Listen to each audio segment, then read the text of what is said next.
राधेश्याम हाथ जोड़कर गांव के ठाकुर के सामने बैठा हुआ था। देख राधेश्याम, मैंने तुझे पैसे देने के लिए मना नहीं किया है। मैं तो बस इतना कह रहा हूँ कि मेरे दिए हुए पहले पैसे तो मुझे चुका दे, फिर मैं तुझे पैसे दे दूंगा। भाई पहले का तूने दिया नहीं और दोबारा से मांगने आ गया। मालिक, आपको तो पता ही है वो पैसे मैंने बच्चों की पढ़ाई के लिए लिए थे, लेकिन अब अपनी खेती के लिए ले रहा हूँ। पिछली फसल बर्बाद हो गई, एक भी पैसा हाथ में नहीं आया।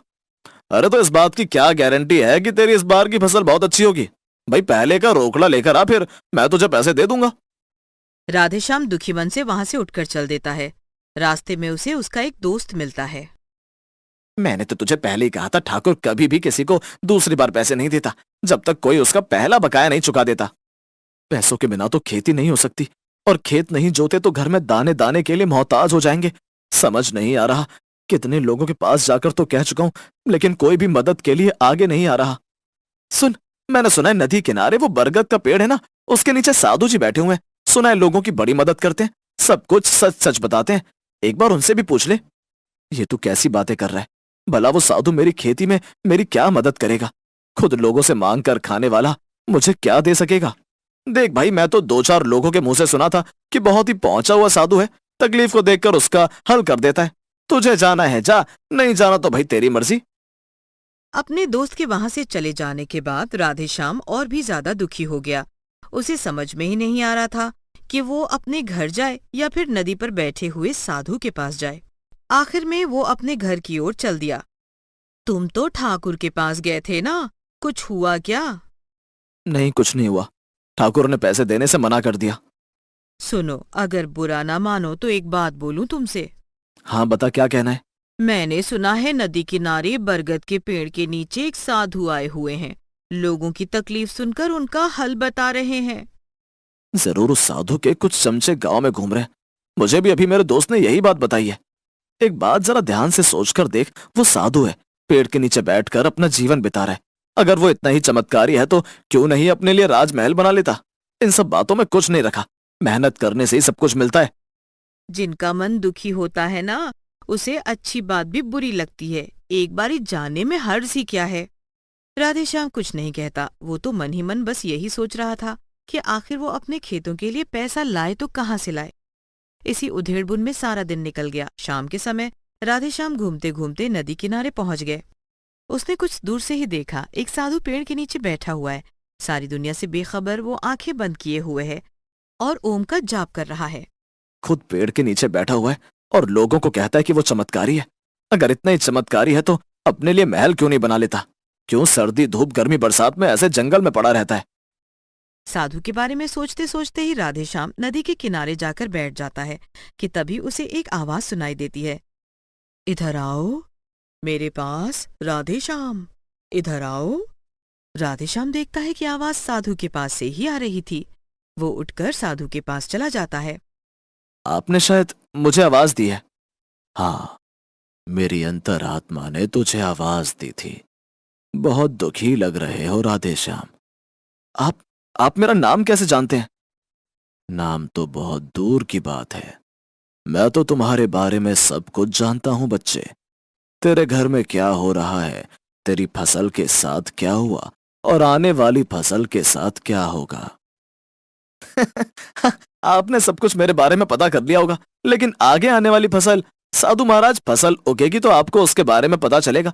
मेरे पास तो पैसे ही नहीं है। राधेश्याम को यूं हंसता हुआ देखकर साधु मुस्कुराने लगे।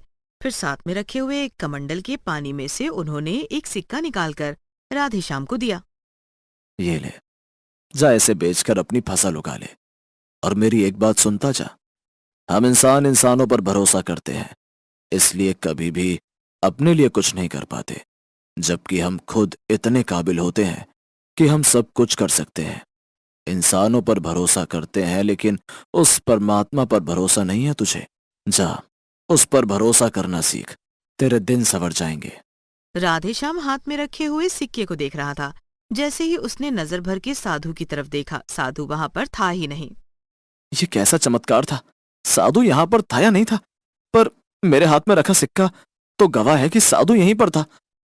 अब उस सिक्के को बेचकर मिले पैसों को लेकर खुशी खुशी वो घर आ जाता है। उसमें से वो कुछ पैसा ठाकुर को देता है। और बाकी से अपनी फसल की तैयारी शुरू कर देता है। खेतों में बीज डालने के बाद राधेश्याम मन ही मन खुश था कि उसकी फसल अच्छी होगी। कुछ ही दिनों में खेतों में पौधे निकल आते हैं। वो बड़े भी हो जाते हैं, उन पर छोटे छोटे बैंगन भी लग जाते हैं। लेकिन 2 दिन बाद जब राधेश्याम अपने खेतों में आता है तो हैरान हो जाता है। सारी फसल सूखी पड़ी थी, बस एक पौधा था जो बीचों बीच खड़ा हुआ था। मैंने तो समझा था बहुत पहुंचा हुआ साधु है, लेकिन वो तो ढोंगी निकला। उसने मुझे ये क्यों नहीं बताया कि उसने मेरी आगे की फसल को सूखा हुआ देखा था, तो मैं इतनी मेहनत ही ना करता। राधेश्याम हैरान था कि खड़ी हुई फसल अचानक से कैसे सूख गई। वो उस पौधे के पास जाता है। उसके ऊपर एक लाल रंग का बैंगन लगा हुआ था। उसने उस बैंगन को वहां से तोड़ा और वो हैरान था क्योंकि आज तक उसने सिर्फ 2 ही रंग के बैंगन देखे थे, एक हरा और एक बैंगनी। वो उस लाल बैंगन को घर ले आता है। अब क्या बताऊं मैं तुम्हें। तुम्हें पता है मेरा सारा खेत फिर से सूख गया। लगता है कि खेत में ही कोई दिक्कत है। ये देखो, और एक बैंगन मिला भी, तो वो भी लाल रंग का। उसकी पत्नी और बच्चे सब हैरान थे। उस लाल बैंगन को सभी बारी बारी से पकड़कर देख रहे थे। दिखने में तो बड़ा ही अजीब सा बैंगन लग रहा है जी। देखो तो बिल्कुल चटक लाल रंग का, पर न जाने अंदर से कैसा होगा। कैसा भी नहीं होगा, जाओ इसे फेंक दो। माँ, फेंकना है तो एक बार काट कर देखो ना, क्या ये अंदर से भी लाल है? मैं तो सबको बताऊंगी हमारे खेत में एक लाल बैंगन निकला है। समझाओ अपनी औलाद को। यहाँ मेरा इतना बड़ा नुकसान हो गया और इन लोगों को बैंगन काट कर देखना है। दोनों बच्चे चुप हो जाते हैं और अपनी माँ को इशारा करते हैं, काट के देखो। राधेश्याम की पत्नी चाकू से जैसे ही बैंगन को काटती है, उसके बीज बिखर कर जमीन पर गिर जाते हैं और फिर उनमें से रोशनी निकलने लगती है और देखते ही देखते वो सारे सोने और हीरे में बदल जाते हैं। ये देखकर बच्चों के साथ साथ राधेश्याम की आंख भी फटी की फटी रह जाती है। बीज निकलने के बाद वो बैंगन वापस से जुड़ जाता है। तुम्हें तुम्हारा खजाना मिल गया राधेश्याम। सोने और हीरे को देखकर राधेश्याम हैरान था और जब जादुई लाल बैंगन वापस से जुड़कर बोलने लगा तो वो दोनों हाथ जोड़कर खड़ा हो गया। देखो राधेश्याम, ये सारा खजाना तुम्हारा है। तुम इसका कुछ भी करो, लेकिन साधु बाबा की बात याद रखना। निराश होने से कुछ नहीं होता है। तुम्हें उपायों के बारे में सोचना चाहिए। तुम्हारे खेत हर बार इसलिए सूख जाता है क्योंकि तुम्हारे खेत की मिट्टी उर्वरक नहीं है और तुमने इस पर ध्यान भी नहीं दिया। अब तुम इन सोने और हीरों से अपने लिए और अपने खेत के लिए कुछ भी कर सकते हो। क्या सचमुच में मेरे खेत की मिट्टी अच्छी नहीं है, इसलिए मेरी फसल खराब हुई है? यानी कि अगर अब फसल लगाऊंगा तो मेरी फसल अच्छी होगी, मतलब मैं उसमें बराबर खाद और पानी दूं। तुम किसान हो राधेश्याम, ये तुम मुझसे क्यों पूछ रहे हो? ये तो तुम्हें पता होना चाहिए। तुम तो जादुई लाल बैंगन हो। तुम ही मेरे खेतों के लिए कुछ कर दो, मैं तुमसे प्रार्थना करता हूं। चलो तो फिर ठीक है, मैं तुम्हारे खेतों की मिट्टी को इतना अच्छा बना दूंगा कि उस पर लगाई हुई हर फसल तुम्हें मुनाफा देगी। ये सुनकर राधेश्याम हाथ जोड़कर लाल जादुई बैंगन को धन्यवाद देता है कि तभी वहां पर वो साधु आ जाते हैं। राधेश्याम का सारा परिवार साधु को प्रणाम करता है। बहुत खुश लग रहे हो राधेश्याम। हमेशा ऐसे ही हंसते रहा करो और समस्याओं से डरने के बजाय उनके उपाय ढूंढा करो। और सबसे बड़ी बात, परमात्मा पर भरोसा करना सीखो। आप तो अंतर्यामी हैं। आपको कैसे पता था कि ये भगवान पर भरोसा नहीं करते? हमेशा यही कहते हैं, जो करना है मुझे ही करना है, भगवान इसमें क्या कर लेगा। मैं अपनी गलती के लिए क्षमा मांगता हूं। जा, अब अपने खेतों को देख, और मुझे नहीं लगता इससे ज्यादा तुम्हारी जरूरत होगी जो तुम्हें इस लाल बैंगन ने दिया है।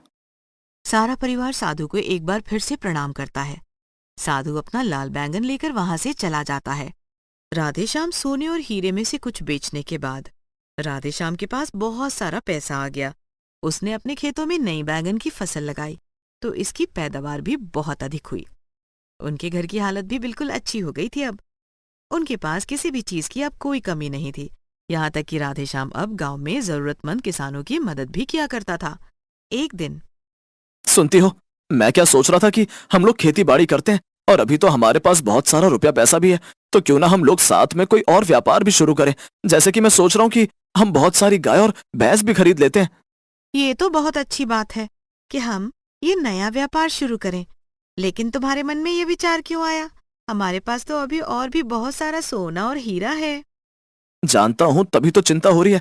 मेरे पास साधन नहीं है, पैसे नहीं थे, तो मैं खेती नहीं कर पा रहा था। और कहीं ऐसा ना हो कि इतना कुछ होने के बाद हमारे बच्चे कुछ ना करें और एक दिन सब कुछ खत्म हो जाए।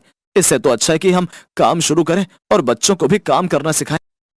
ये सुनकर उसकी पत्नी राधेश्याम की हाँ में हाँ मिला देती है और फिर सारा परिवार मेहनत से काम करते हुए अपने जीवन को बिताने लगते हैं।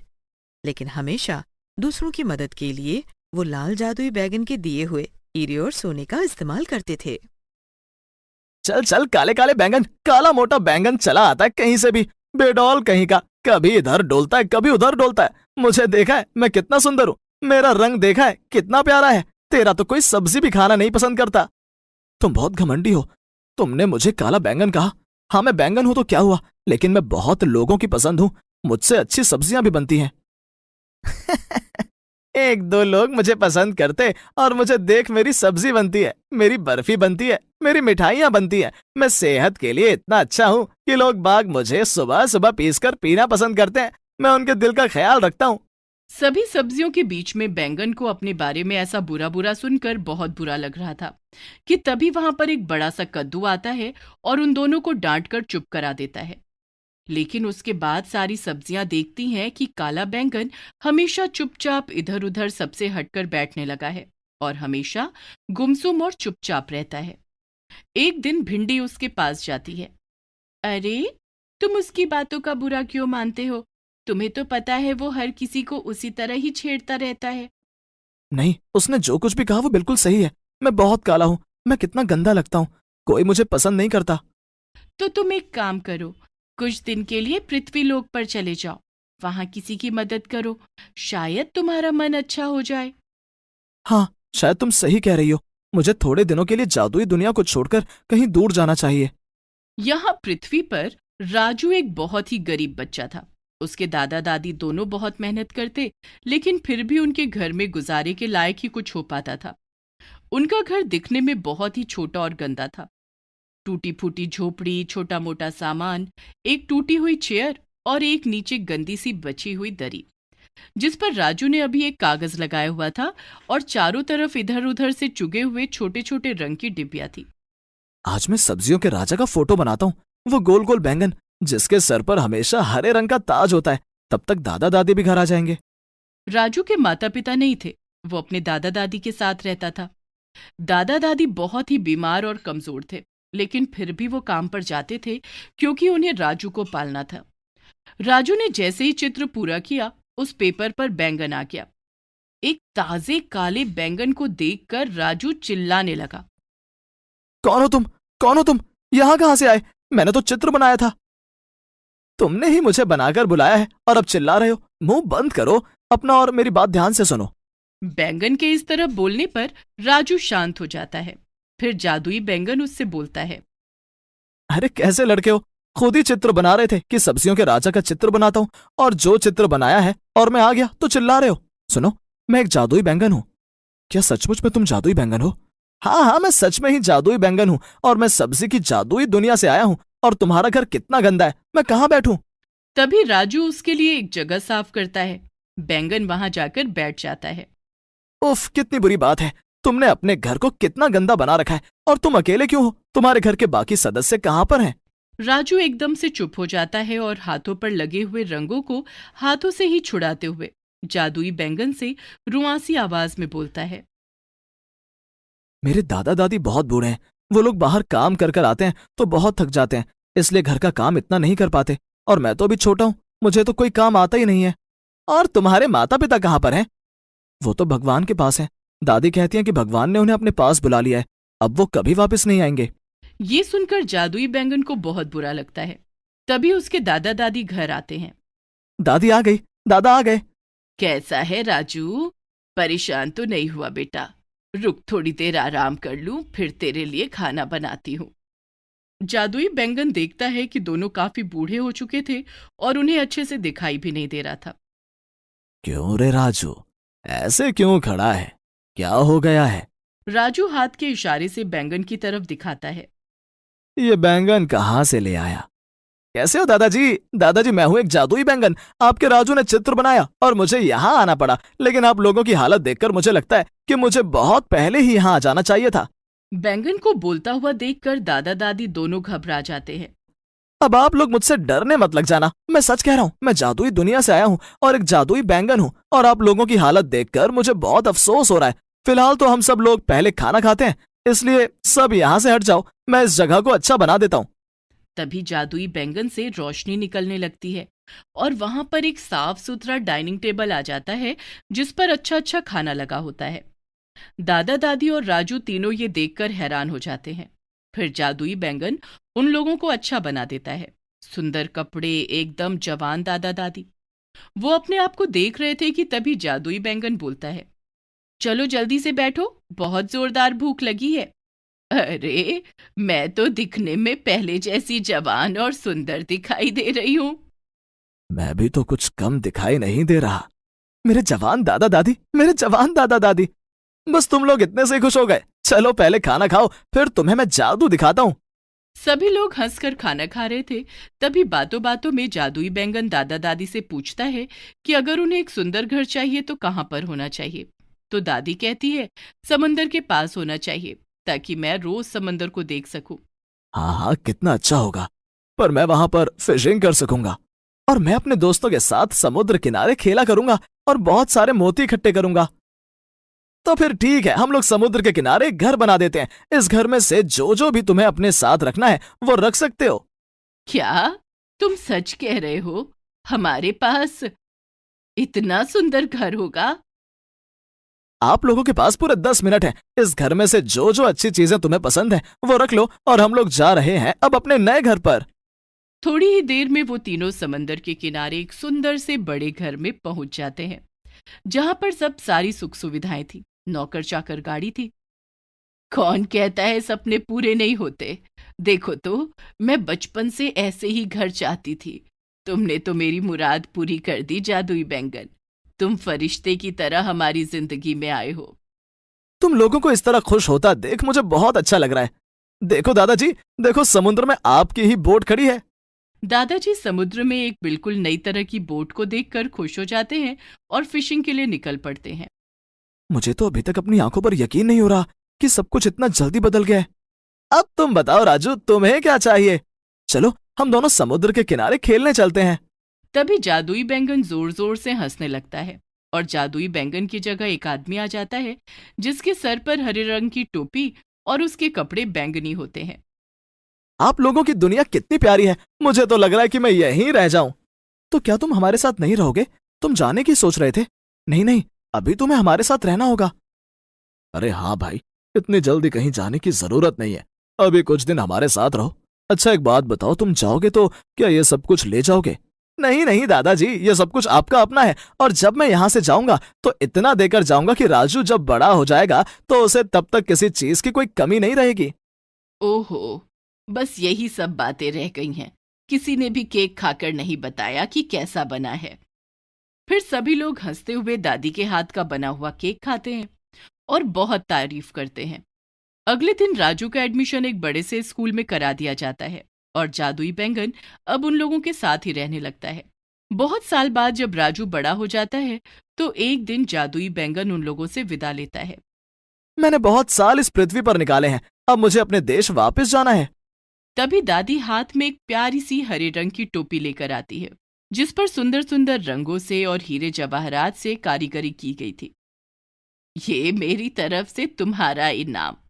तुम सचमुच में सब्जियों के राजा हो। ये सुनकर जादुई बैंगन झूम जाता है और घूम घूम कर अपनी दुनिया में चला जाता है और दादा दादी राजू पृथ्वी पर खुशी खुशी रहने लगते हैं।